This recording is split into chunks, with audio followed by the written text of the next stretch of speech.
Reincarnated with the strongest system. Chapter 291, Duty Calls and the Enemy Awaits. When Wendy and the others exited the garden of the Magic Division, an anxious Spencer suddenly appeared out of nowhere and rushed towards his twin sister.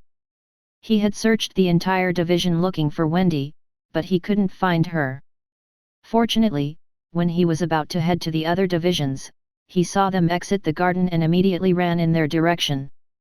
"What happened to the Knight Commander?" Spencer asked with a serious expression.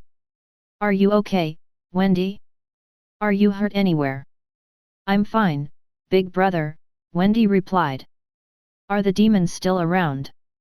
This was the most pressing concern for them at the moment because William was currently unconscious and unable to protect himself if the demons decided to rampage inside the academy. "I don't know." Spencer shook his head. "I left the Grand Colosseum to look for you, right after the demons appeared." Wendy felt touched because her twin brother prioritized her safety and rushed towards the Magic Division to look for her. However, when Spencer volunteered to carry William, she firmly rejected his offer. Instead, she urged her brother to check the current situation, while they headed towards the Lunaris dormitory. Spencer agreed to his sister's proposal and returned to the Grand Colosseum.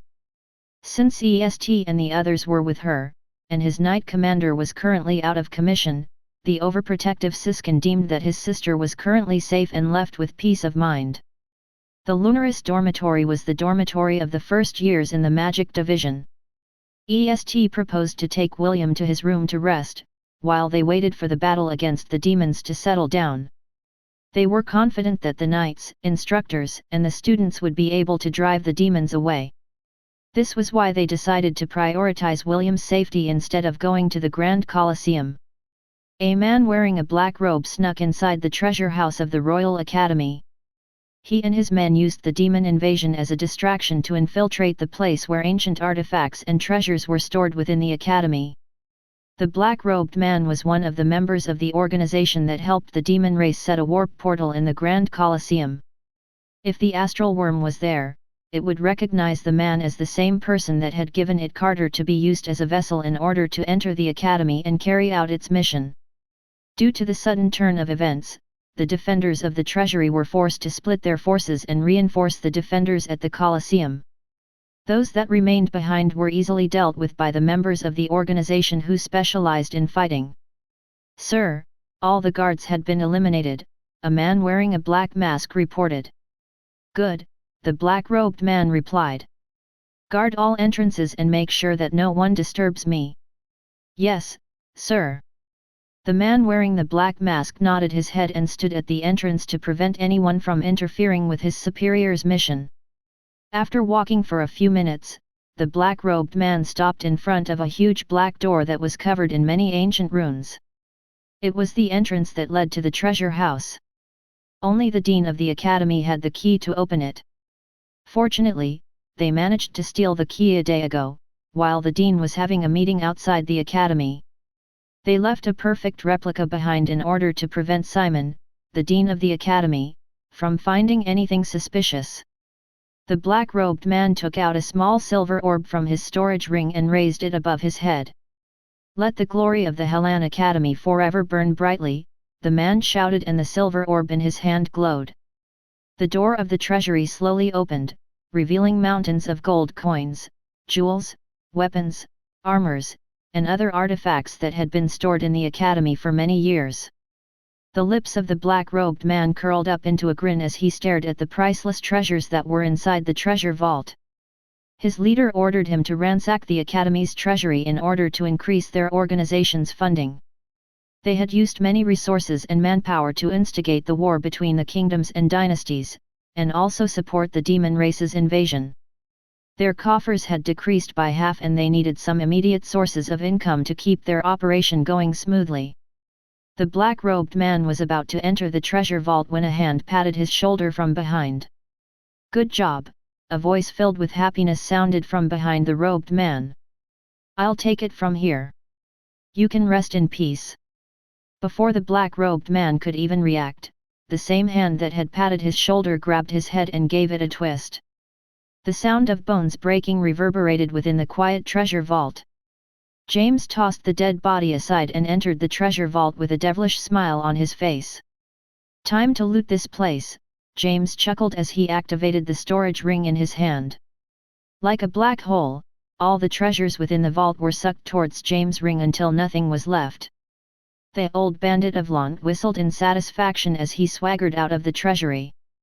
If King Noah, Emrys, and Simon were there to witness James' act of banditry, all of them would definitely summon their weapons and fight the old coot to the bitter end. Although James cared for the Hellan kingdom, he cared more about his family and the subordinates that were under his command.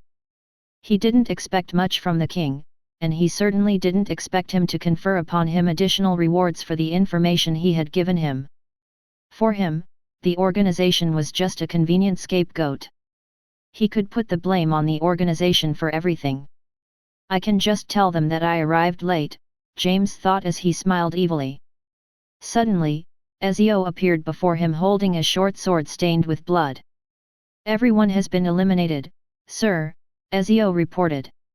The battle in the Grand Colosseum is also nearing its end. Perfect timing. I'll go check on Matthew and Leah, you go and find William. Knowing that boy, he'd probably be at the center of this mess. Yes, sir.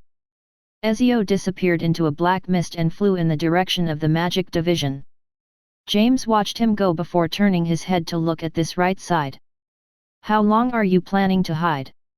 James asked. Are you going to report me to His Majesty?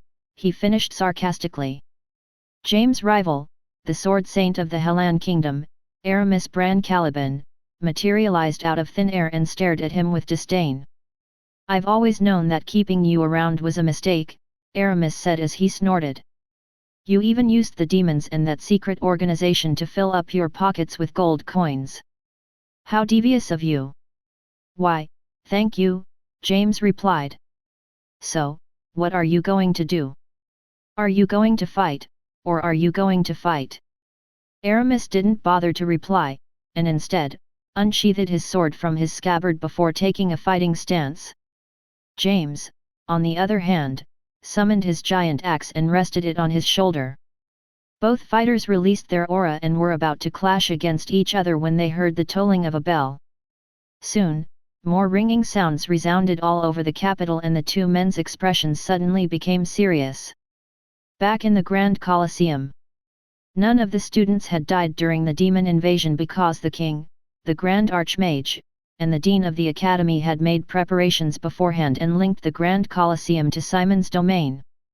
The students that had been killed had been automatically transported to a safe location where they would be attended to by the clerics of the kingdom.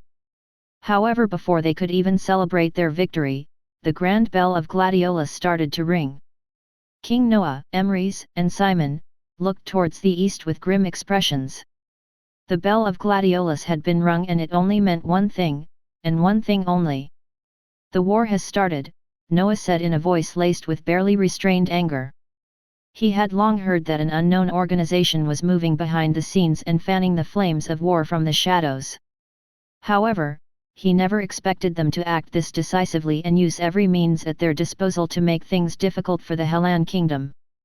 King Noah clenched his fist so hard that the ground beneath his feet crumbled as the aura in his body burst forth. To arms! King Noah shouted. His voice boomed within the Grand Colosseum as he called out to the warriors of his kingdom. Rally to me!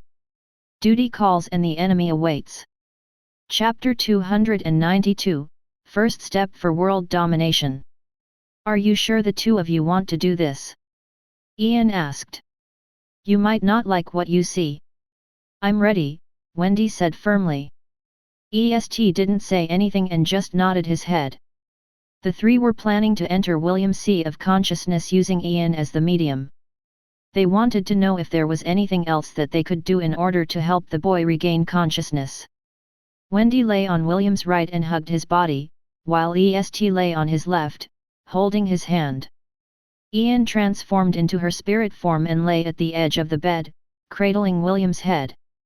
Synchronization, Ian softly muttered and her spirit power enveloped all four of them in a blue bubble. This is William's spiritual world. Wendy covered her mouth with a hand as she looked at the unbelievable scene in front of her. Ian had said beforehand that a person's sea of consciousness reflected the inner thoughts of each person. Wendy's breathing grew ragged as a pang of pain spread inside her chest. She gazed at the broken sky that was similar to a cracked egg shell. Huge portions of the sky had fallen into the sea like pieces of debris from a collapsed building. The sea under their feet was grey, which also reflected that the grey world was on the brink of complete and utter destruction. Wendy's eyes suddenly found something red amidst the greyness of the world. She immediately ran in that direction with tears streaming down her face as she cried out the name of her beloved. Will. The image of the cheerful half-elf that hugged her every night, kissed her every night, and made her feel safe and secure, flashed inside her mind as she neared the fallen boy that was surrounded by the debris that had fallen from the heavens. A pained and sad wail reverberated inside that dying world as Wendy held William's soul in a tight embrace. EST looked at William from afar and cried. She covered her lips with her delicate hand as her body trembled in pain and suffering. Ian, who stood beside her, wrapped her arms around EST and pulled her close. It's fine, Ian said softly. It will take time, but he will definitely recover.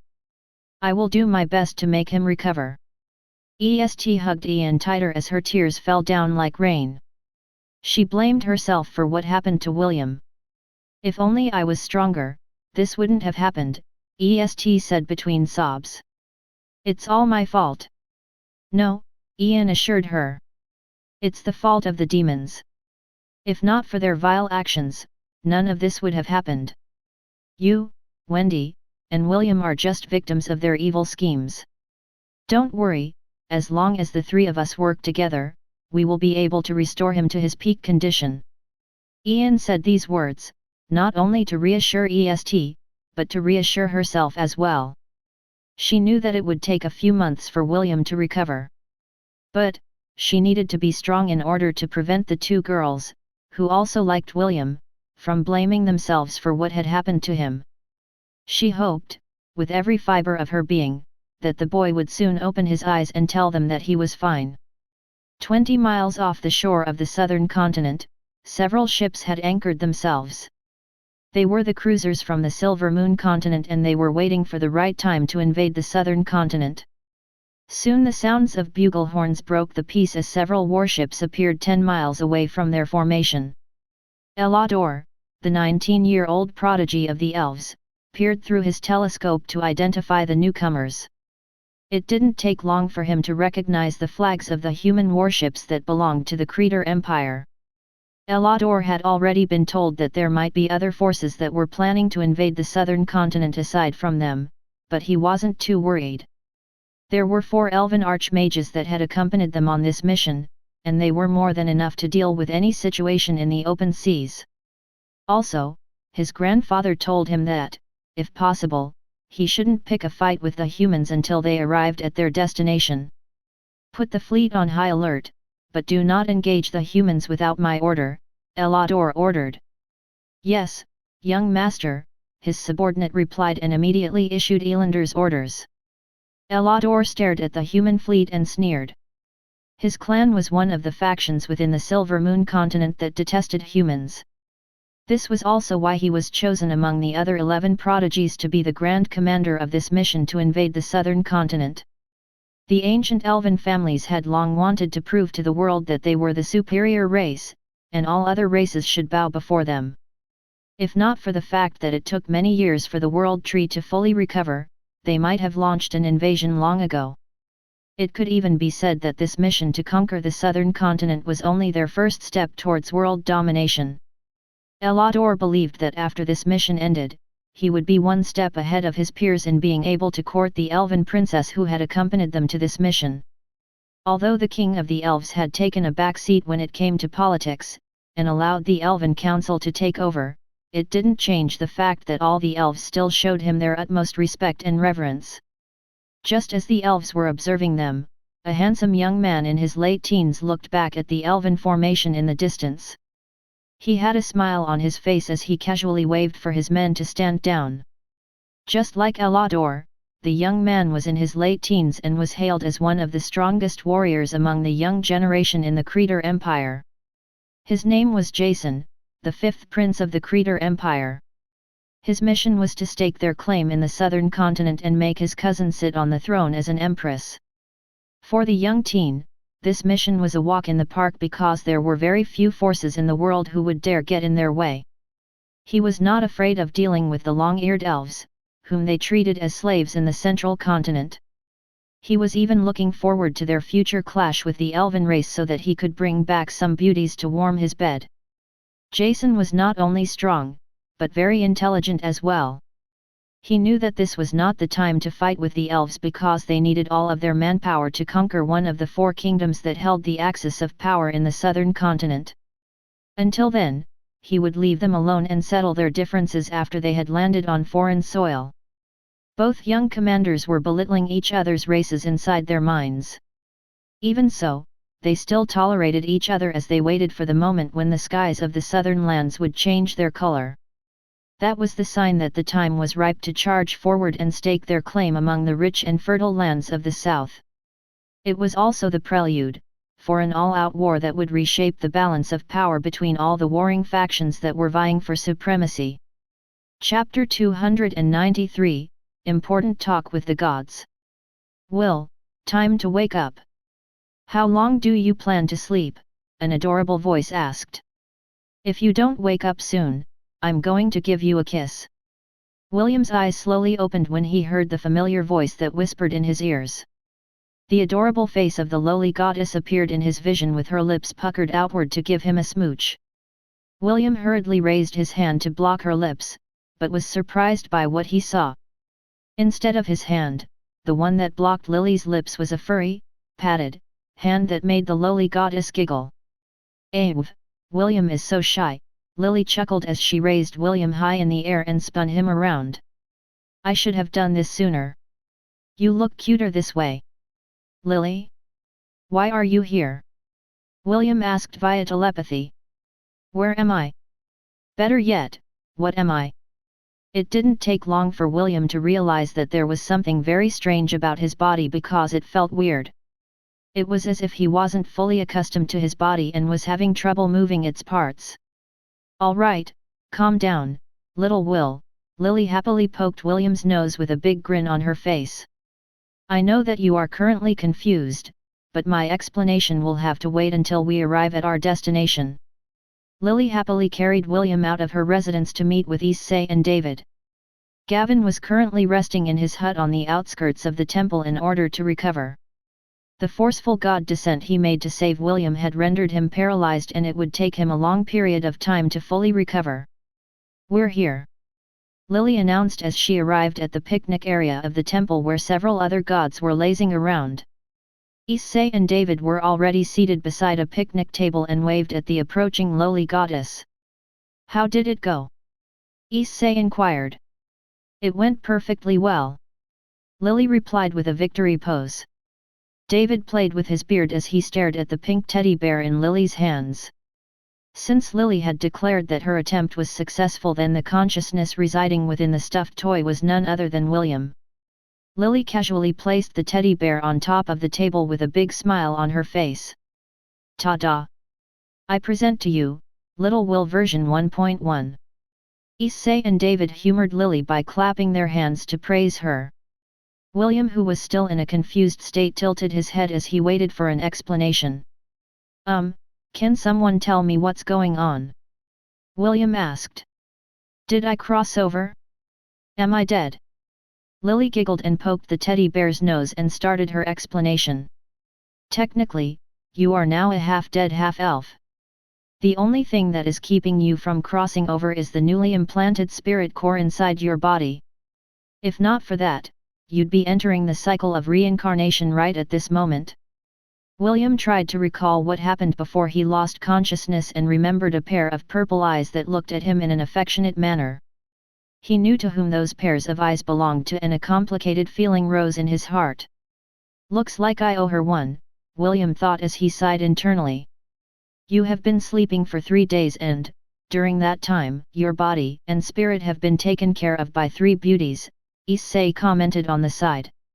You should properly thank them when you recover. 3 days? I've been sleeping for 3 days. William gasped in shock. What happened while I was unconscious? Are the others safe? What about Wendy?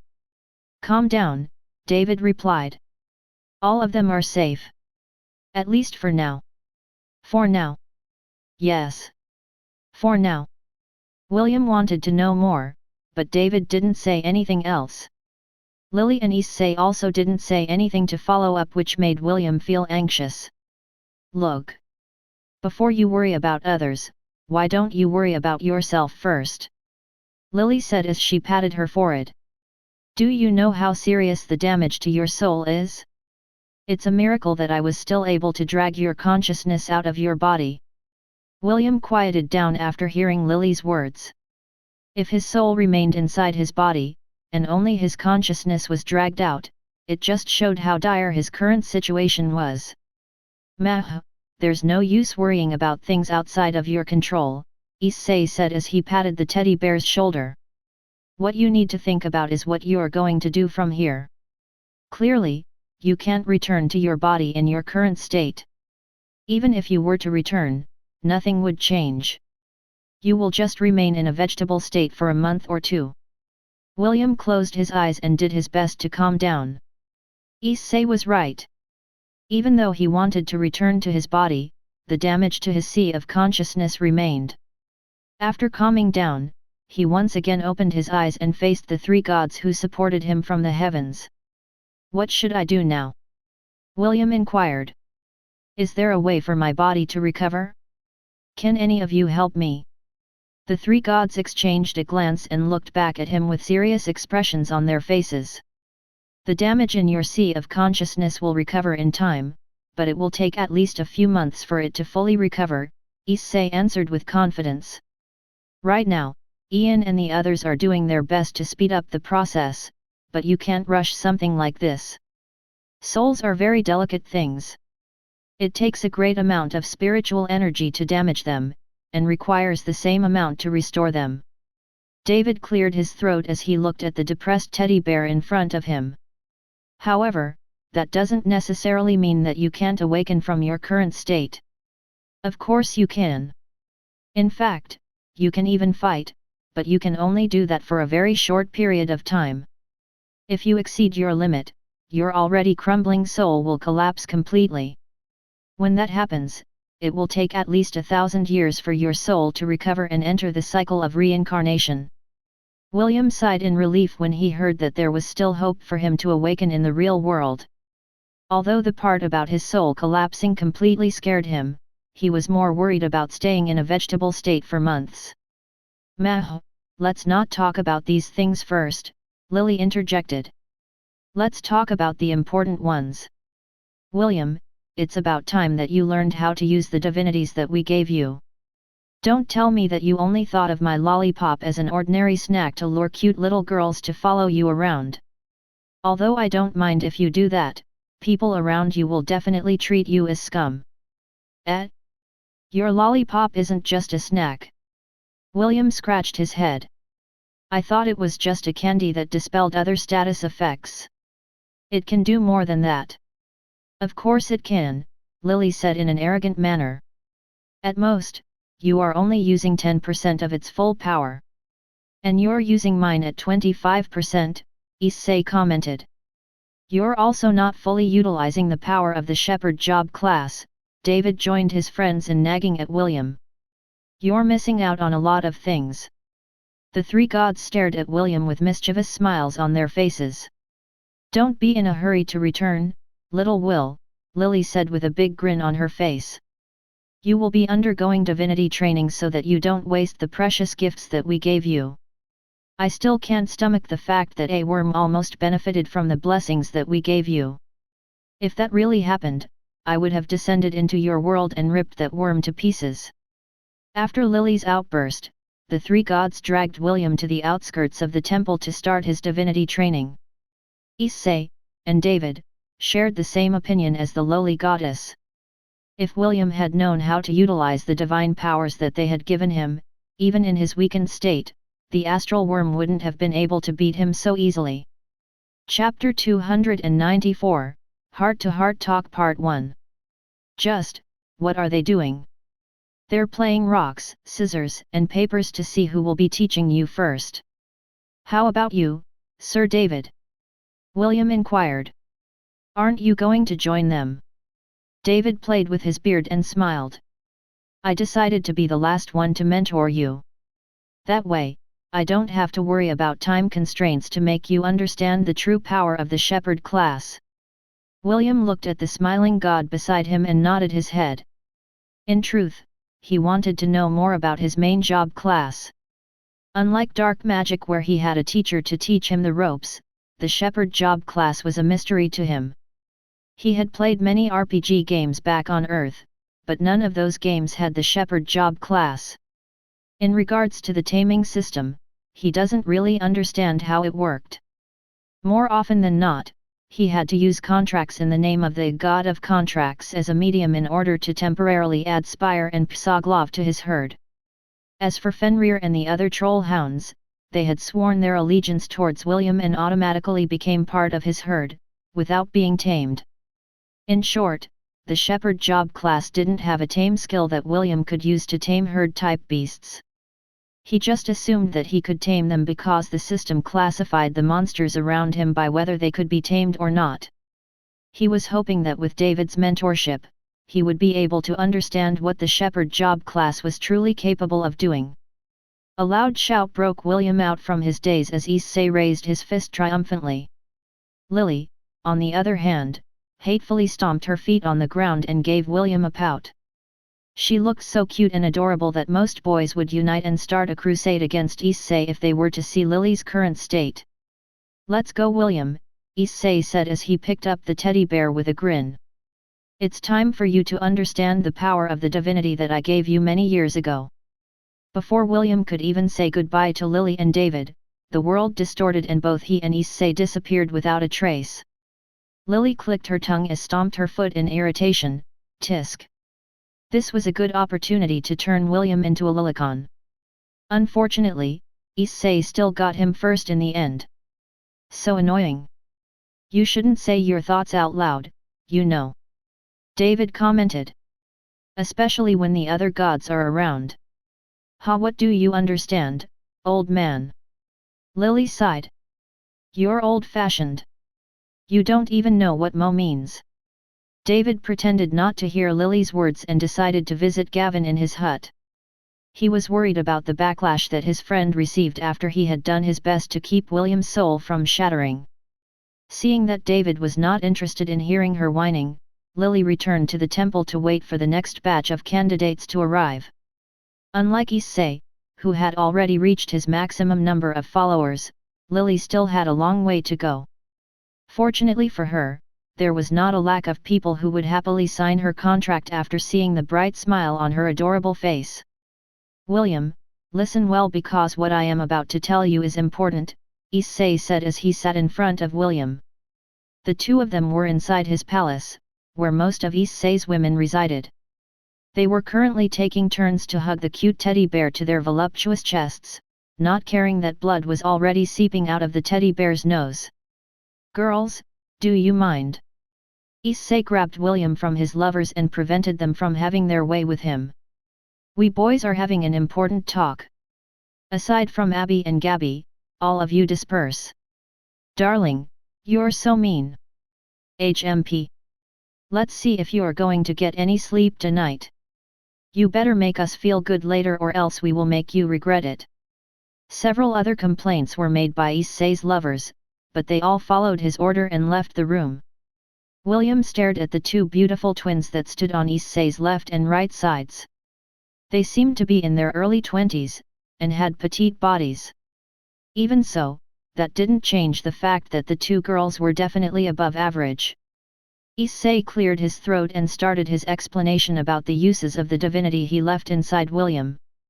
Right now, you are only able to use 25% of the power of the chess piece that I gave you, Issei stated in a serious tone. This has nothing to do with affinity, talent, or race. You simply don't have the qualifications to use its full power because you are still too young. Only when you come of age will the final seal on my divinity break and allow you to use its power to its maximum potential." Issei stood up from his seat and made a gesture. Abby, the one seated on Issei's left, glowed and transformed herself into a sword.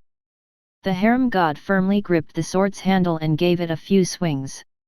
With each slash of his sword, several air blades materialized out of thin air and shot in the direction Issei aimed it.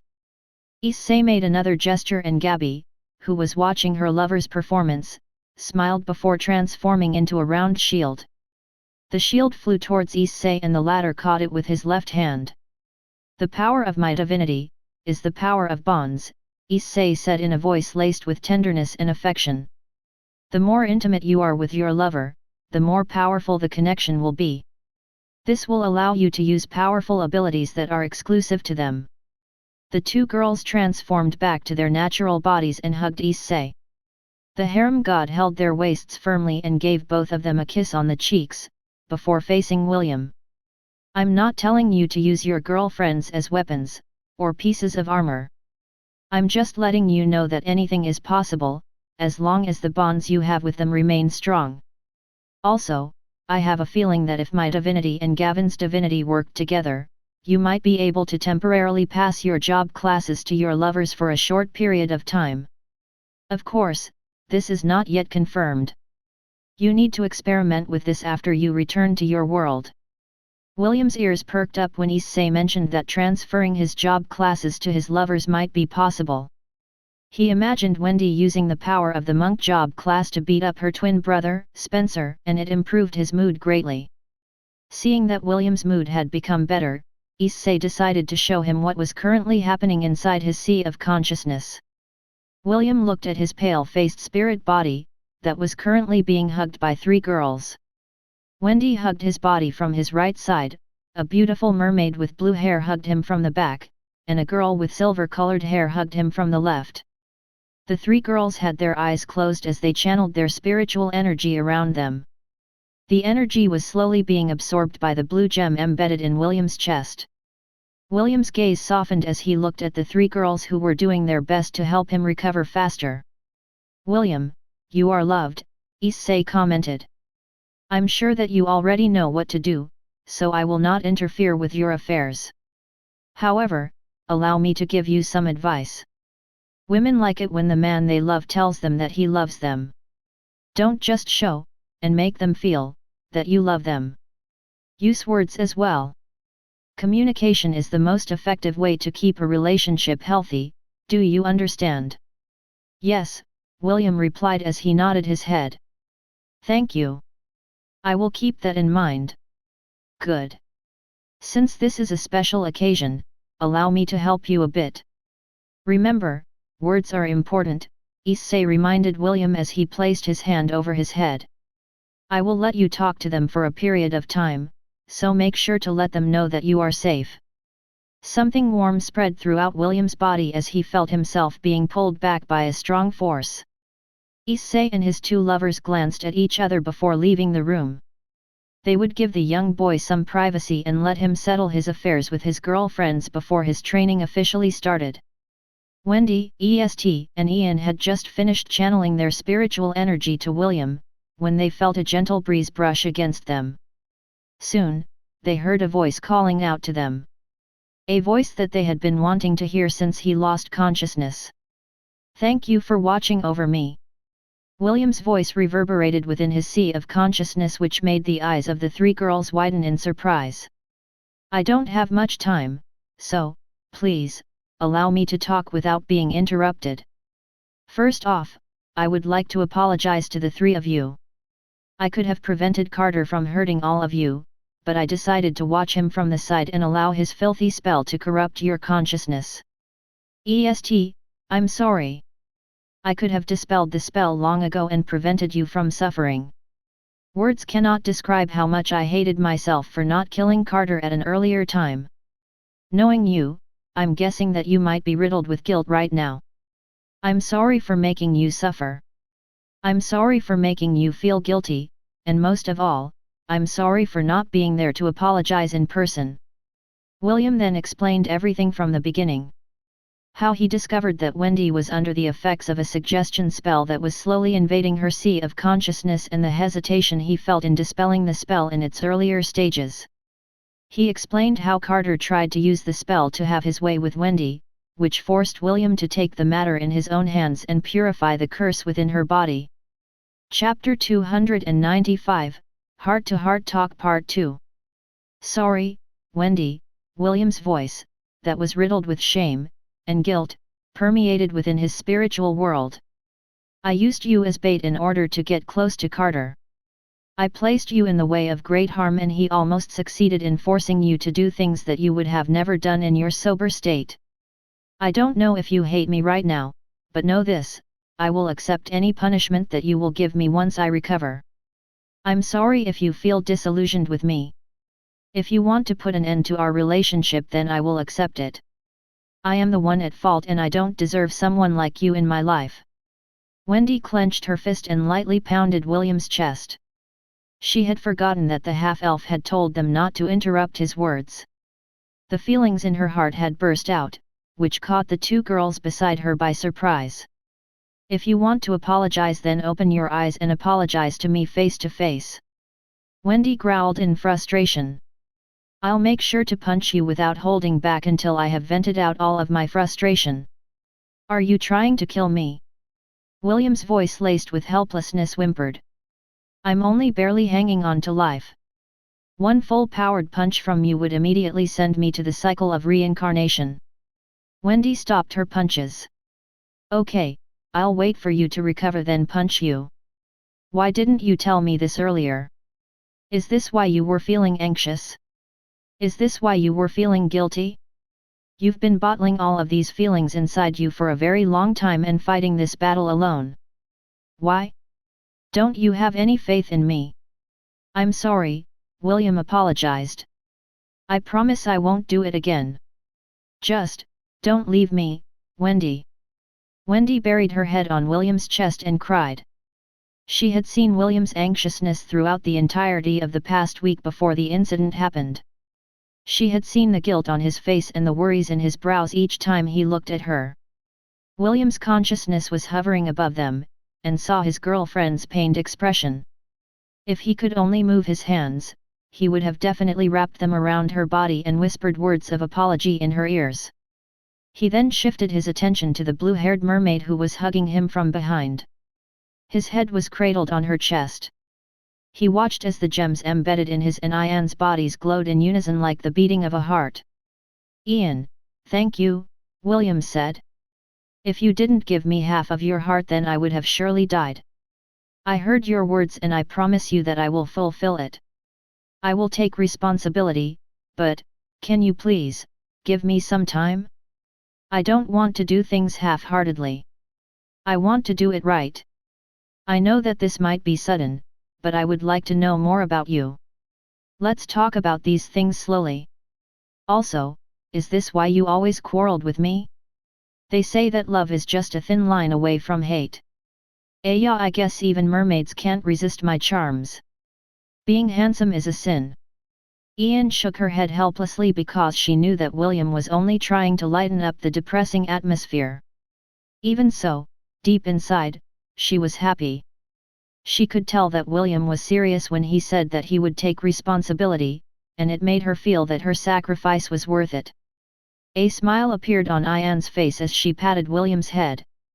I would like to know more about you, too, Ian whispered in William's ears. Don't argue with me all the time. It was you who always argued with me first, William grumbled. What did you say? Sorry, I was the one at fault. I will do my best not to argue with you again. That's better. Ian nodded and closed her eyes. She was feeling a little exhausted because she was the one that was handling the bulk of the spirit transfer to William's body. William then shifted his attention to the girl with silver-colored hair. You're very beautiful, William said. Your silver hair, and especially your eyes. I've never seen someone with eyes as red as yours.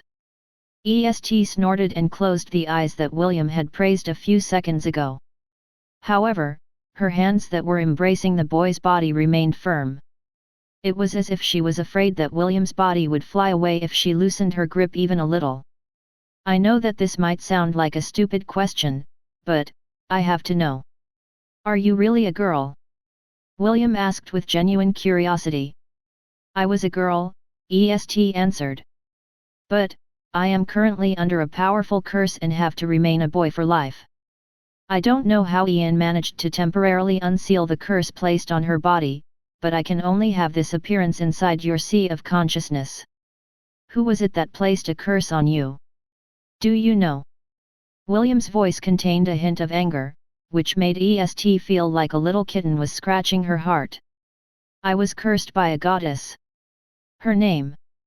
Lady Astrid. Understood.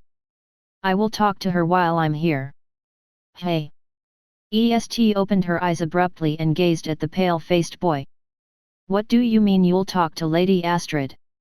Where are you right now? A chuckle escaped William's lips, but he knew better than to say that he was currently at the temple where the gods resided.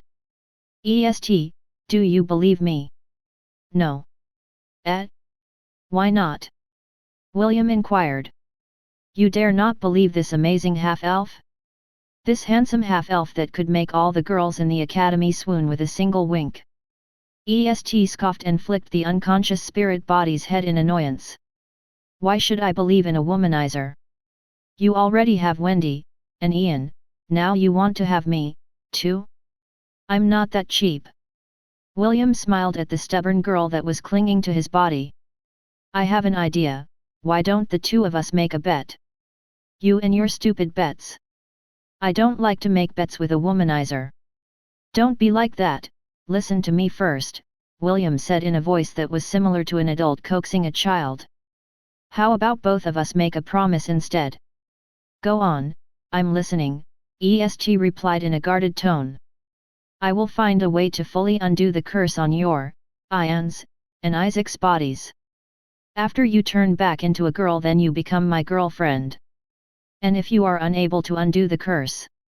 William paused for a brief moment before answering. If I fail to undo the curse, then you can make me your boyfriend. It's a win-win situation, don't you think? I have a better idea. A mischievous smile appeared on EST's face as she said her proposal. How about I ask Lady Astrid to turn you into a girl instead? That way, I can marry you. It's a win-win situation for both of us. What do you think? No. I will not allow William to be turned into a girl. Wendy commented from the side. He is going to marry me. My lady, I don't think this proposal is good, Ian interjected. Ian, you are still under the curse, EST reminded her retainer. At most, you can only stay in that form for 3 hours. The rest of the time, you will be a boy. If William turned into a girl, then there would be no problem. We could just have him give birth to both our babies. It's a win-win situation for the both of us. Ian's heart wavered when she heard EST's words. It was true that she couldn't stay in her mermaid form for a long time. If she sided with EST, she would still be able to be intimate with William. Also, the thought of having the half-elf give birth to her babies sounded very tempting. No. Wendy rejected the idea with everything she had. I will not agree to this. I'm the first wife. I will not allow William to be turned into a girl. Tisk. Tisk. EST and Ian clicked their tongues, while William watched the three of them with a complicated expression. Naturally, he didn't want to turn into a girl, and he didn't want to give EST empty promises as well. For the time being, he decided to put the matter on hold until he had a proper talk with the goddess Astrid. In order to change the topic, William decided to inquire about what had happened after the incident. The gods didn't tell him anything, so he was curious about the aftermath of Carter's failed attempt to take over his body. The expressions on the faces of the three girls immediately became serious. They had completely forgotten about the affairs of the kingdom after they heard William's voice inside his sea of consciousness. William, the war has started, EST said with a sad expression.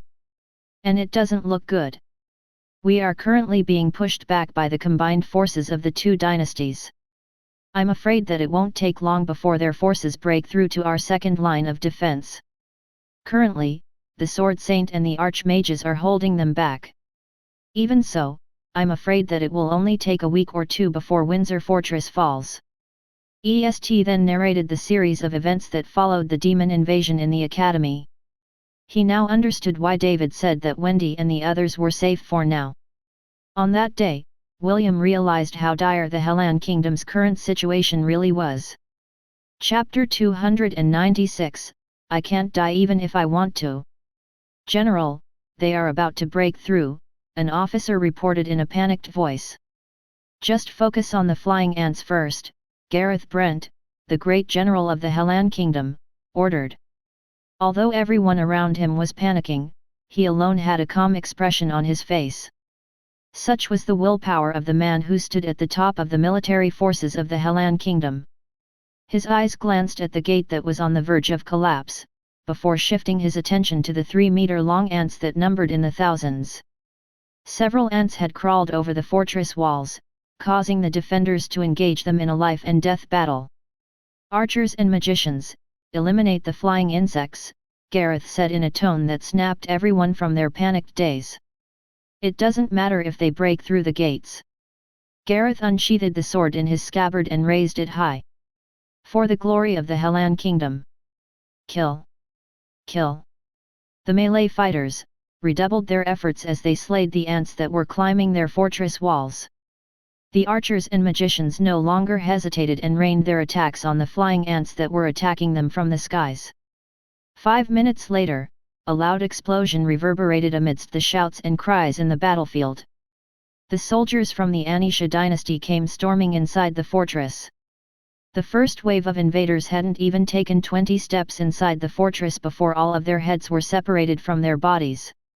Fountains of blood erupted as the beheaded corpses fell down on the ground, painting their surroundings red with their blood.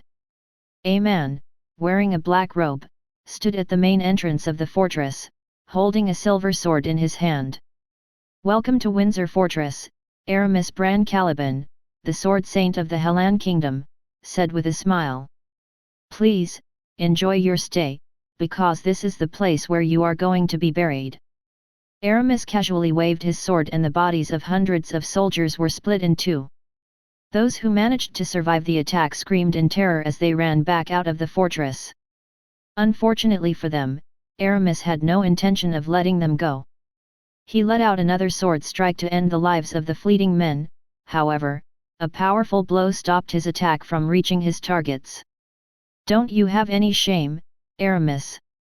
A grey-haired man materialized out of thin air and stood facing the Sword Saint of the Hellan Kingdom. You've broken the unwritten rule. Saints aren't supposed to cut down those below the mithril ranks during times of war. Aren't you afraid of the consequences of your actions? Aramis chuckled as if what the man told him was a funny joke. He then pointed his sword at the grey-haired man and sneered. Consequences? Unwritten rules? Don't make me laugh, Emmerich, Aramis said in disdain. 2 dynasties attacking a single kingdom, without even a declaration of war, and you tell me about rules. Emmerich grinned and unsheathed his sword. You're right. There's no point in talking about rules at this point in time. Suddenly, the 2 sword saints vanished from where they stood. A resounding clash that sent shockwaves across the battlefield made the invaders and defenders alike brace themselves from the impact. Aren't you afraid that you'd be killing your own men if we fight inside this fortress? Emmerich said after gaining some distance away from his opponent. His right hand, that was holding the sword, felt numb from the initial clash he had with Aramis. It had been a long time since the two of them had crossed swords and, from his initial probing, Emmerich immediately realized that Aramis had increased his cultivation and was already a level stronger than him. I'm not afraid, Aramis replied. The moment the brave men of Hellan stepped inside this fortress, they were all prepared to die. From the lowest soldier, to the highest general, they will fight to the death to defend our kingdom. What about you? Aren't you afraid to die? Emmerich sneered. Amaris snorted, I can't die even if I want to. Aramis once again raised his sword as his eyes glowed blood red. James had given him a nickname, Salamander, not because he hated him, but because Aramis was one pesky opponent that even the overlord of Lant found annoying. Aramis took a step forward and immediately appeared 4 meters away from Emmerich. He thrust his sword forward, fearlessly, and didn't care about the fact that the other sword saint of the Aenisha dynasty had already snuck up behind him. Emmerich expertly parried the blow and prepared a counterattack. A sneer appeared on his face as he saw the blade of his partner pierce through Aramis' chest, while Emmerich's own sword pierced through Aramis' head. The 2 sword saints exchanged a look and smiled. They knew that Aramis was strong, but if they created the perfect trap for him, even a sword saint would die, or at least suffer a serious injury in the process. Emmerich was about to pull his sword out from his opponent's head when his eyes widened in shock. "Are you Ark?" Emmerich wasn't able to finish his words before the hand holding his sword was cut off from his body. His comrade didn't fare any better as a silver sword pierced through his chest. "Why you?" "How?" the sword saint that had stabbed Aramis from behind asked as he fell on his knees. Aramis didn't give him an answer. Instead, the silver sword moved like a blur and separated his head from his body. Until the moment of his death, the sword saint still didn't realize how Aramis was able to escape their perfectly timed attack that destroyed both of his heart and brain at the same time. Emmerich didn't wait to see his partner's demise because he had already retreated from the battlefield. He decisively left the moment his hand was cut off, and focused his attention on his movement technique. "Too bad, one got away," Aramis sighed as he stepped on the head of the sword saint, who had stabbed him in the back, and turned it into meat paste. He didn't stop there and breathed flames from his mouth to incinerate the dead body under his feet. As he burned the corpse into ashes, the gaping holes in his chest and head slowly regenerated. A minute later, Aramis was back to his usual self, with the exception of a bloodstain on his forehead and chest. Aramis then looked on top of the ramparts where the great general of the Hellan kingdom stood. Gareth gave him a brief nod before shifting his attention back to the battlefield. Both of them had roles to play and the war had just begun. The Aenisha dynasty had 3 sword saints. One was dead, another had lost his dominant hand, and the third was somewhere else. Aramis regretted that he wasn't able to dispose of Emmerich because the latter had hastily retreated, while using his companion as cannon fodder to buy him some time to escape. "It's fine, this will give us a little more time," Aramis thought as he stepped forward. A bugle horn sounded in the distance and the army of the Aenisha dynasty made a hasty retreat. The defenders watched them go with hate-filled eyes, but they didn't dare to pursue them. They knew that their enemies would be back and, when that happened, another grueling battle would take place. There was a reason why James hated Aramis, and that was not just because the latter had fallen in love with the same woman as him. No, James hated Aramis because he was one of the few people that he couldn't kill within the entirety of the southern continent. Why? It was because the salamander of the Hellan kingdom was nearly immortal. Even if one were to turn his body into meat paste, he would still rise and haunt you like a ghost out for vengeance. Not many people knew this. Their opponents only thought that he had a very strong regenerative ability that made him very hard to kill. That's why Emmerich and his partner had targeted his heart and brain at the same time, in order to kill him instantly. Alas, they didn't know anything about the curse that was placed on Emerich's body. A curse that was placed on him by the woman he loved. The same woman that James married many years ago. The woman that had brought the 2 greatest men in the Hellan kingdom to their knees and made them spill rivers of blood in her name. She was none other than Urza Anwen-Aif, the undying witch that hailed from the Zealand dynasty. Chapter 297, First Familia Member Part 1. James whistled as he sat on top of the ramparts of the stronghold that bordered the Zealand dynasty. When the demons invaded the academy, the 2 dynasties, Aenisha and Zealand, launched an invasion at the same time. The first fortress that defended against the Aenisha army fell after 2 days. The survivors hurriedly regrouped at the Windsor fortress in order to resist the advance of the Aenisha army that numbered in the millions. The bulk of their army was made up of ant-type beasts. This was the main reason why the first line of defense in the east was easily overrun. Although they did their best to resist, the sheer number of enemies outnumbered the defenders 200 to 1. Only when Aramis, and the archmages, arrived in Windsor Fortress did the numbers of the ant army decrease drastically. As for the stronghold that was facing the Zealand army, they were able to hold out until James and Lawrence arrived as reinforcements. Together, the two managed to make the invaders temporarily retreat. The Beast army was a little late in their mobilization and arrived late at the battlefield.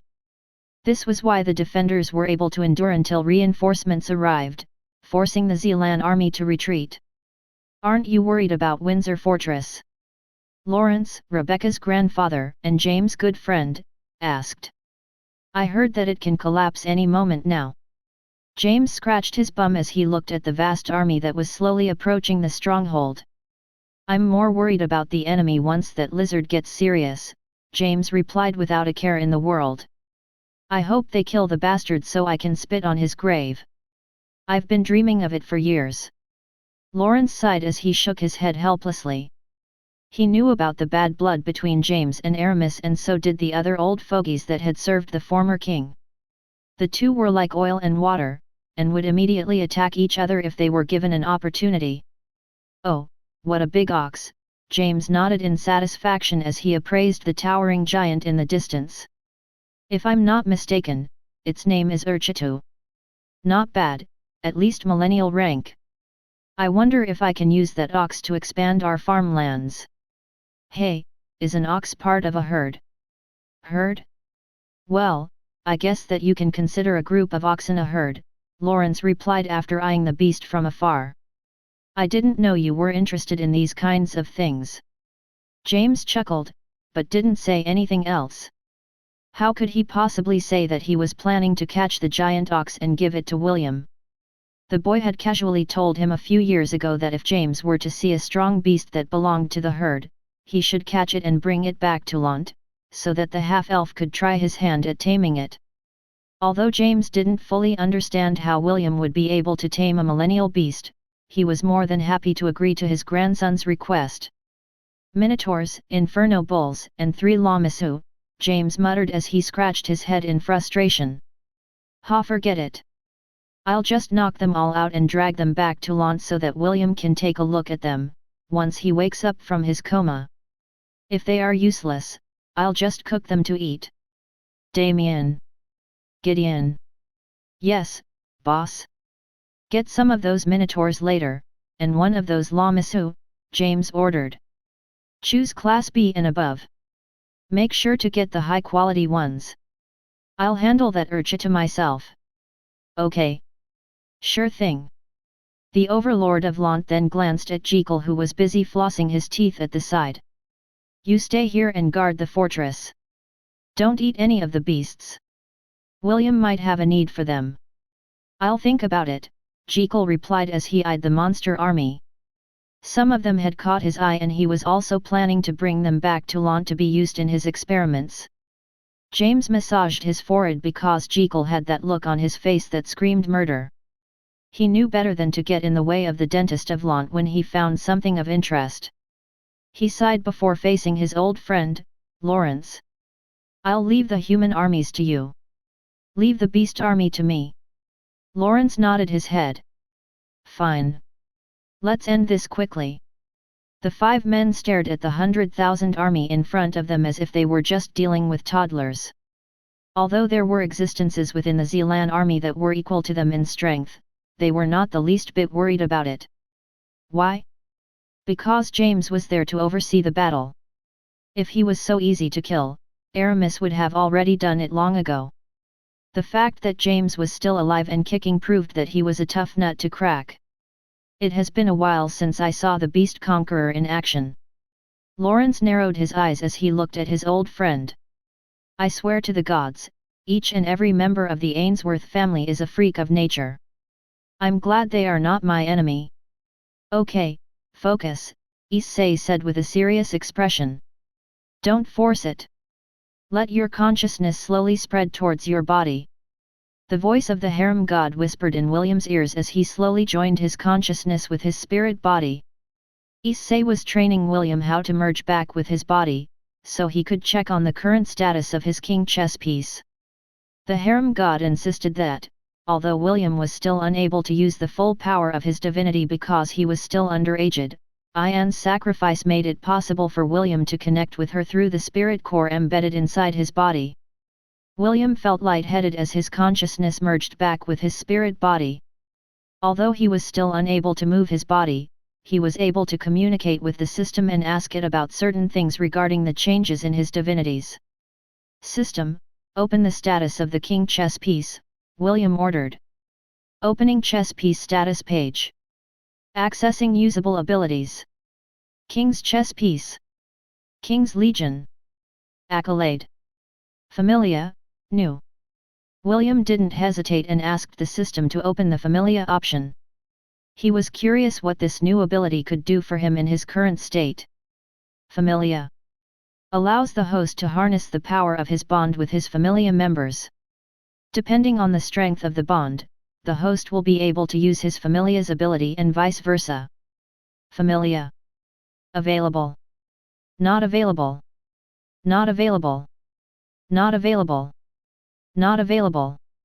Do you see it now? I was planning to wait for your coming of age ceremony before discussing this ability to you. But, since this is already here, it is time for you to train your bond with your mermaid lover. Issei said. However, there is a special condition when registering a nymph to your Familia. Nymph? William inquired. Ian is a nymph. Half nymph, Issei answered. But, a nymph nevertheless. In order to add her to your Familia, you need to know her true name first. Unlike humans, nymphs are bestowed a true name on the day of their birth. Issei's voice became extremely serious as he continued his explanation. Remember this, William, there are some beings in the world that are born with a true name. Whoever knows their name will be able to command them to do anything. William nodded his head in understanding. Although he had read similar things in novels before, this was the first time he would actually put it into practice. What's wrong? Issei asked after a few minutes passed in silence. Are you perhaps hesitating to have full control over the lives of others? Yes. Somehow, this feels wrong. Wrong? Are you stupid? Indecisive guys like you are the ones that get NTRD in real life. Since Ian has already given you half of her heart, you should take responsibility and not be a wishy-washy individual. Or, are you perhaps waiting for other men to know her true name? Of course not. It's just. I've been quarreling with her for a long time and have always treated her as a boy. Never did I dream that the boy who always picked a fight with me would someday turn into a mermaid and become my lover. It just feels unreal. Issei sighed, this is the problem with virgins. Once you graduate, you will never hesitate again. Obviously, you can't do that now. But, William, time waits for no one. It won't wait for you to be ready, or for Ian to be ready. Whether it is a mortal, or the gods, time will not wait for them. So go already. Issei gave William a mental kick which forced his consciousness to merge with the blue gem embedded in his chest.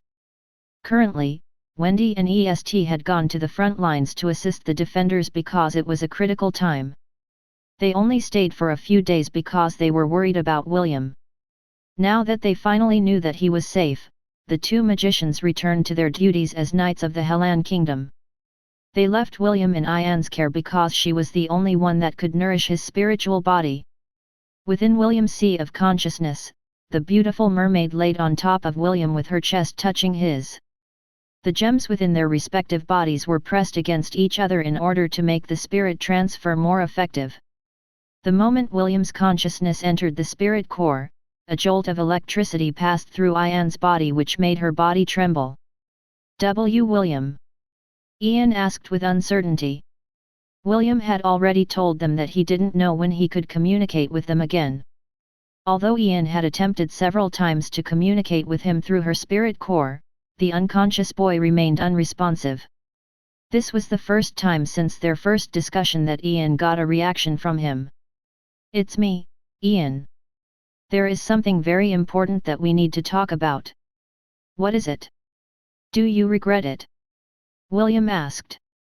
"Do you regret giving me half or your heart?" William wanted to slap himself for asking such a cheesy question.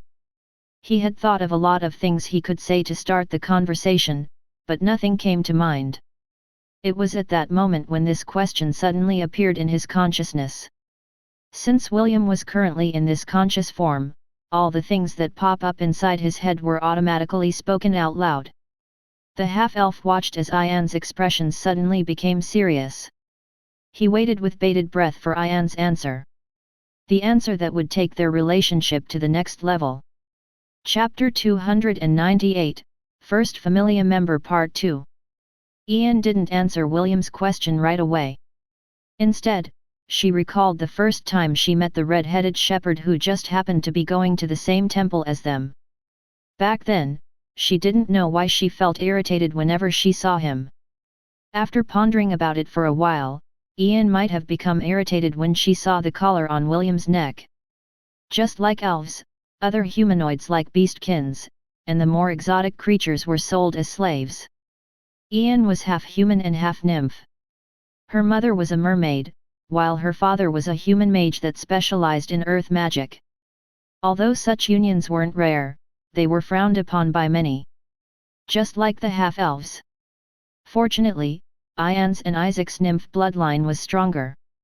They were more nymph than human and had the ability to take on human form. Due to the secret relationship between the ruling family and the nymphs of the kingdom, a certain agreement was made in order to strengthen their ties with each other. "I regret not being able to take this collar off your neck using my own power," Ian sighed. "You know, I hate slavery. Perhaps, I hate it more than you do. I wish that a day will come where all slave traders will be taken to the guillotine to be beheaded. That way, the next generation won't have to worry about getting abducted while walking on the streets and being sold to the nobility to become their playthings." "No, William. I do not regret giving you half of my heart. So, don't make me regret my decision, understand?" "I won't," William replied. "I promise." Ian closed her eyes and gently brushed the hair on William's head. 5 minutes passed in silence before Ian took the initiative to break the silence. "Is there something you want to tell me?" Ian inquired. "I can feel your hesitation through the fluctuations coming from my spirit core inside your body. What's wrong?" William sighed internally and decided to come clean. He told her about the newly awakened ability that had appeared after she had given him half of her spirit core. "You want to know my true name?" Ian was surprised, but it didn't last long. She had thought long and hard about this topic, even before William had asked her about it. One could even say that she had already made her decision the moment she gave him half of her heart. "Yes. May I know your true name?" "William, do you know? Asking for my true name is the same as asking my hand in marriage. Are you sure you want to know?" "I want to know," William answered firmly. "I promise I will take responsibility. I will not let you go, no matter what happens." Ian felt her heart skip a beat upon hearing William's sincere promise to keep her by his side. The beautiful mermaid lowered her head and whispered her name in William's ears. Although it was only the two of them inside his sea of consciousness, her cautious nature didn't allow her to say her true name out loud. "Ashura," Ian whispered. "Ashura dy Cordelia. With this, I now belong to you. Please, keep my name in your heart." "I will," William replied. "I promise." The king chess piece appeared above the two of them. Golden particles that were similar to snowflakes fell down on the two lovers as both of the spirit cores within their chests turned golden. Among nymphs, especially the mermaid race, giving one's heart to another person was a sign of love. Once that person made a vow of love to the mermaid, the color of the spirit cores would change, which signified that the two were now partners for life. It was also a sign that the gods had recognized their union. Familia. First Familia member. Ashura dy Cordelia. Host is able to use Wave Rider skill. Host is able to use Water Whip skill. Host has acquired Familia over Soul skill. Increase +10 enhancement bonus to all stats.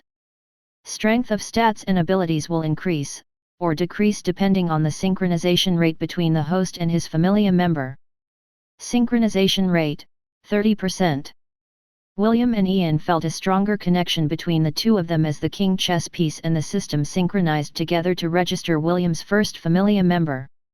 From now on, I'll call you Ash when it's just the two of us, or when you are in your mermaid form, William said. Also, call me Will from now on, okay? Ash, it's been so long since I heard my nickname, Ash replied with a smile. Deep inside, she was very happy. Although Wendy was William's first lover and had called dibs as his first wife, the bond that she and William shared now was that of a real husband and wife. William also understood this, but he wouldn't take back his word to the blonde beauty whom he promised could be his first wife. Ash also had no intention of making things difficult for Wendy and decided to just keep this secret in her heart. She was already feeling a bit guilty for taking a shortcut in order to make William her partner for life. Ash, I don't have much time left, William said softly. I understand, Ash replied as she planted a kiss on William's forehead. I'll wait for your return. Please, don't make me wait too long. I will do my best. Until then, please watch over my body for me. Don't worry. I won't let you cheat on me. See you soon, Will. The glow of the crystal in William's chest dimmed then faded away completely. It was now time for him to return to the Temple of the Gods to continue Issei's divinity training. Somewhere within the Temple of 10,000 Gods, a celestial beauty, wearing a black dress, sat on a black throne and looked into the distance. She was currently looking at a pink teddy bear holding a water whip in its hands. A mischievous smile could be seen on her face. Her eyes, which were darker than black, locked onto the precious soul that resided inside the stuffed toy's body. The beautiful woman watched as the teddy bear accidentally wrapped its body with the water whip in its hand. Clearly, the teddy bear was not used to its current body and was having trouble using the whip as a weapon. A giggle escaped the lady's lips as she watched the teddy bear's futile attempts to free itself from the whip that had turned it into a spring roll. William was not aware that one of the primordial gods within the temple had taken a keen interest in him. A goddess that would one day make her presence known, not only to William, but the entire world of Hestia.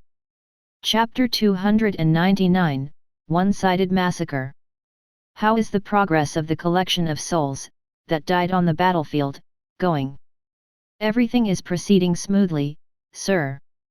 It's quite unfortunate that we didn't meet our goal in building the required altars, but that can be compensated by increasing the number of souls that we collect from the ongoing war.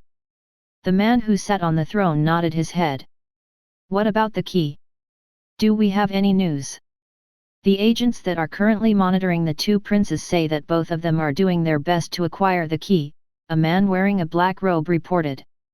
Unfortunately, the timing of the war has caused them delays because the king is always with his war council. There have not been any opportunities for them to ask, or look for the key without making it look suspicious. The man sitting on the throne leaned back and tapped his finger on the armrest. Tell them that they have exactly 1 week to find it. At the end of the week, if the key is still not in their hands, they can forget about our deal. As you command. The black-robed man bowed his head and left the room. The man sitting on the throne watched him go with a calm expression. The reason he gave the two princes an ultimatum was because they couldn't hold off their plan for too long. According to the archmages in their organization, it would take 1 week for them to fine-tune the altars and invoke the continental spell that they had prepared. The harvesting of souls was proceeding smoothly. Originally, they would only need 100,000 souls at most if all of the altars were built. Unfortunately, they had greatly underestimated the efficiency of their agents' ability to instigate the war. Since that was the case, they would just need to gather more souls in order to make up for the lack of altars. 1 million souls. This was the number of souls that they needed in order to activate the spell that would bring the entire southern continent to its knees. Originally, they were worried that they wouldn't be able to meet the target. Fortunately, one of the myriad beasts participating in the war was an ant queen. With the ability to give birth to thousands of eggs a day, it was able to raise an army of hundreds of thousands that destroyed the first line of defense of the Helan kingdom. Even now, the Windsor fortress was nearing its destruction even with the Sword Saint there to protect it. The might of a single person would not be enough to hold off an army of over 1 million. Especially if this army had several centennial and millennial beasts under the protection of the 2 remaining Sword Saints of the Aenisha dynasty. Magicians, open fire! Gareth, the great general that commanded the defense of Windsor fortress, roared amidst the screams of the ant army that had advanced to the walls of the fortress.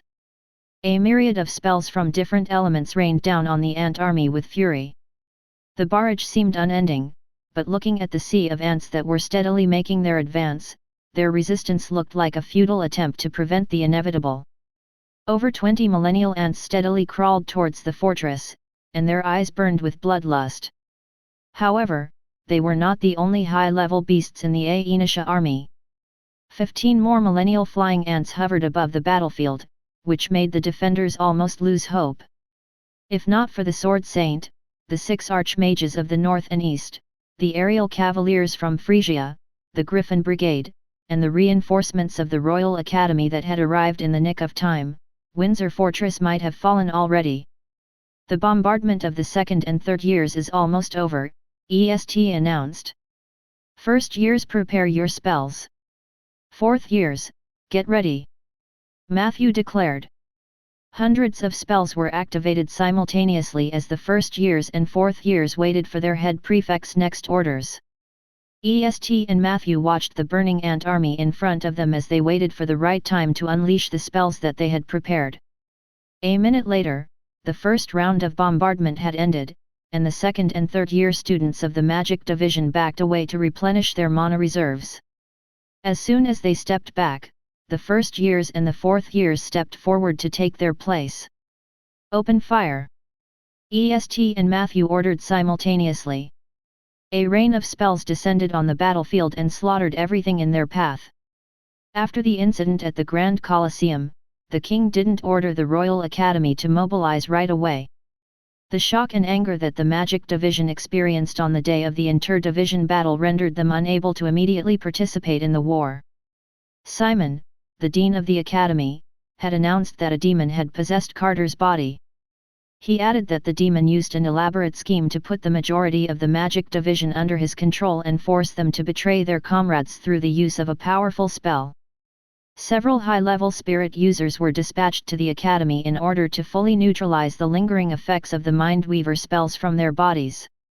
The revelation given by the dean made the students very angry and caused them to hate the demons even more. They also mourned the loss of the talented professor who had fallen into their hands. Since the war had taken a turn for the worse, the king was once again forced to call upon the students of the academy to defend their homeland. Although a week was not enough to wash away the frustration that the Magic Division had felt, there was nothing they could do but participate in the war that had broken out. Wendy and EST decided to let Ian remain by William's side in order to continue his recovery. All the students had been mobilized to participate in the war, and Priscilla was chosen to temporarily command the Angorian War Sovereign, which had also been sent to Windsor Fortress.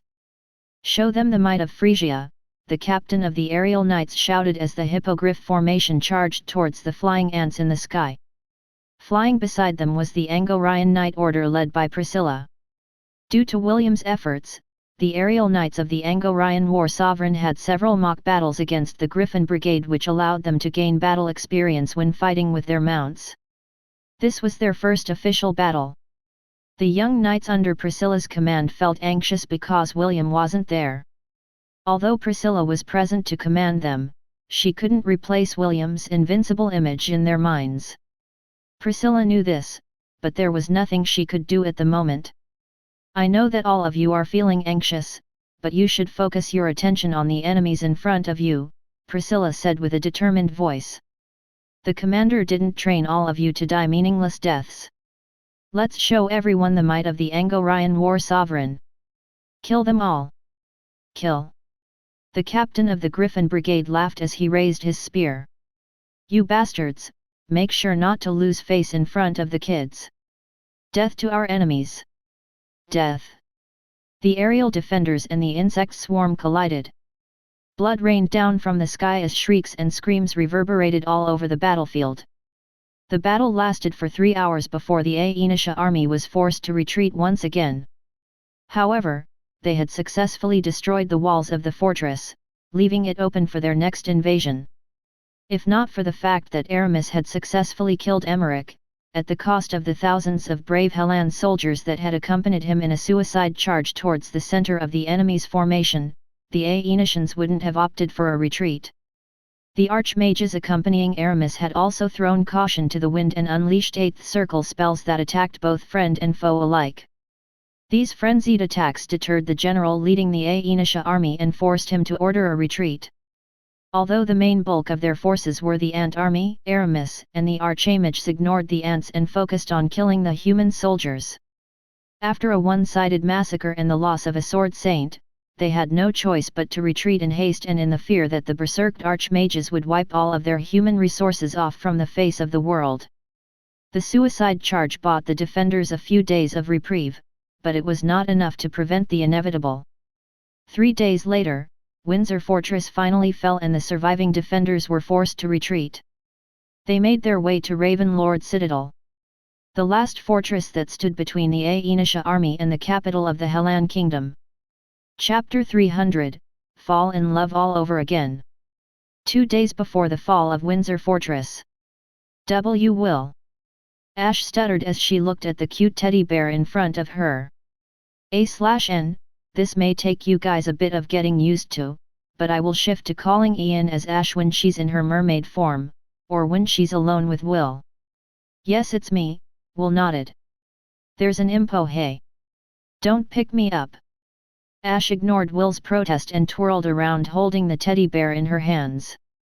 She then pressed William to her chest and squashed him to oblivion. So cute! Ash exclaimed. William sighed internally and allowed Ash to have her way with him. It was then when a chuckle was heard around them and Issei appeared with his twin lovers by his sides. Sorry to disturb your happy moment, but we're in a bit of a rush, Issei said with a smile. Young lady, I'm Will's big brother. You may call me Issei. Ash immediately summoned her spirit sword and put up her guard.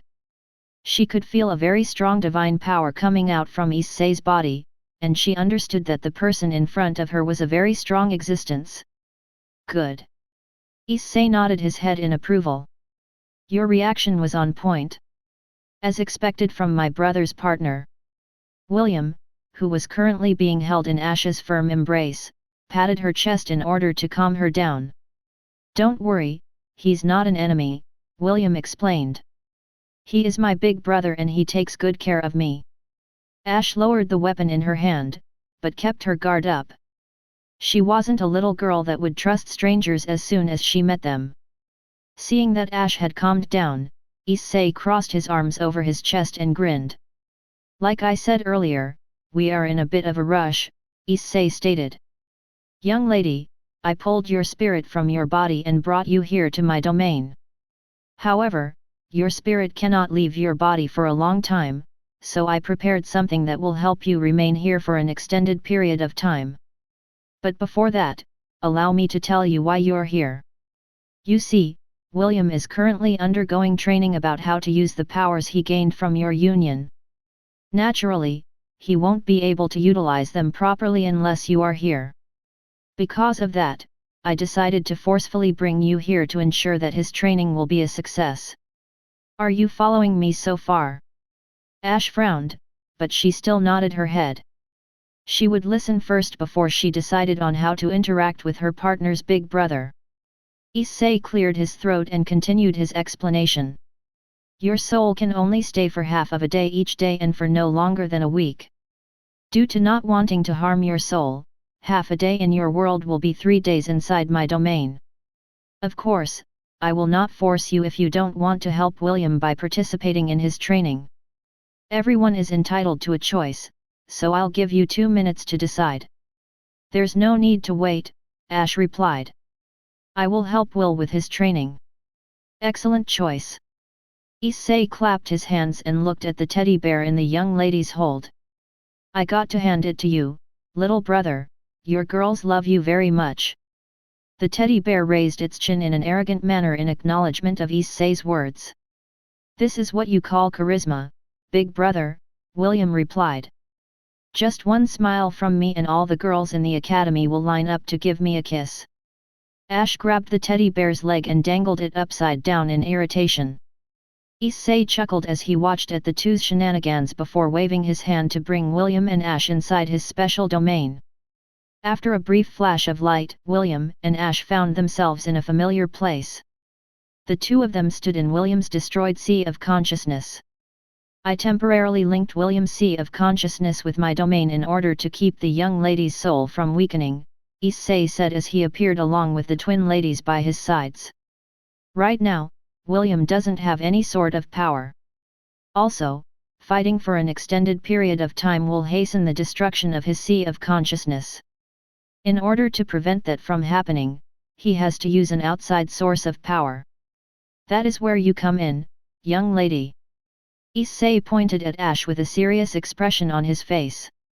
Since the two of you are linked through your spirit core, the synchronization rate of both of your body and soul has reached the minimum requirements for the Familia Oversoul. Instead of explaining, Issei kissed the lips of the twins by his sides and uttered 2 words. Familia Oversoul. The bodies of the 2 girls became ethereal and merged with Issei's body.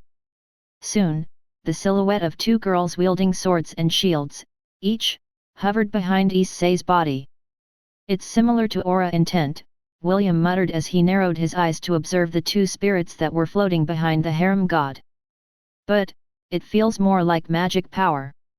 Spirit power, Ash corrected. That's spirit power and not magic power. Although they feel the same, the method behind the 2 is different. Issei nodded his head, correct. This power can only be used if the bond between me and my lovers reaches a certain threshold. The stronger the bond, the stronger the powers that will manifest after a successful fusion are. This is the thing that the 2 of you need to master within 1 month. Whether you succeed in mastering this ability or not, both of you will be evicted from this domain when the 1 month is over. William and Ash exchanged a glance and nodded their heads. The teddy bear then looked at his big brother and asked the question that he had been meaning to ask. Big brother, how can we strengthen our bond? William inquired. The grin on Issei's face widened as he looked at William and the young lady that was holding his temporary vessel. The fastest way is for the 2 of you to embrace each other's body. Issei chuckled. But since both of you are underaged, and I don't want the FBI God to arrest my little brother, the 2 of you can just settle for hugs and kisses for the time being. Naturally, you need to practice merging as well. The only advantage is that, since my domain is linked to William's spirit world, he will be able to manifest a bit of his spirit powers to keep your connection stable. I'll return after the 2 of you manage to perform the Familia Oversoul. At the very least, a 50% synchronization rate is needed to make it happen. Issei waved his goodbye and disappeared in the blink of an eye. He wanted to give the 2 newlyweds some privacy, so they wouldn't have to worry about someone eavesdropping on their intimate interactions. After Issei left, the teddy bear's body glowed and increased its size. Soon, it transformed into William's true form, which surprised both of them. Don't worry, Will, Issei said via telepathy. I'm going to give you a freebie because I know that it is hard to be touchy with your lover, while you're in that teddy bear's body. No need to thank me. Just make sure to do your best and score first base. As for the second base, that is a gray area. I'll leave it to your discretion. Have fun. William's face reddened when he heard Issei's words. His feelings for Ash were still in the initial stages, but he knew that since the deed had already been done, he needed to take responsibility and care for her for the rest of his life. Ash, William said softly as he held her hand. I will do my best. So, please, have more faith in me. I promise you that I will cherish you for the rest of my life. Ash smiled as she rested her head on William's chest. Ever since that battle with the Terror Hand, I knew that you were someone that I could depend on with my life. Perhaps, that was also when I fell in love with you. Will, I'm scared. This is the first time I've felt this way. I don't know what to do. It's fine, William patted her back and kissed her forehead. Let's start slow, okay? Okay, Ash replied as she buried her head in William's chest. Both of them understood that they couldn't rush their relationship, but that didn't mean that they couldn't take that first step, to remove the anxiety that they felt in their hearts. Ash looked up and closed her eyes. Her heart beat wildly inside her chest as she waited for her lover to remove the fears and doubts inside her. William lowered his head and kissed her lips. The kiss only lasted for a few seconds, but it was more than enough for Ash to understand the feelings behind it. The insecurities that she had been bottling up slowly melted away as she took the initiative to kiss him back. Ash wouldn't admit it, but ever since William had made Wendy his lover, she felt extremely envious and jealous of her.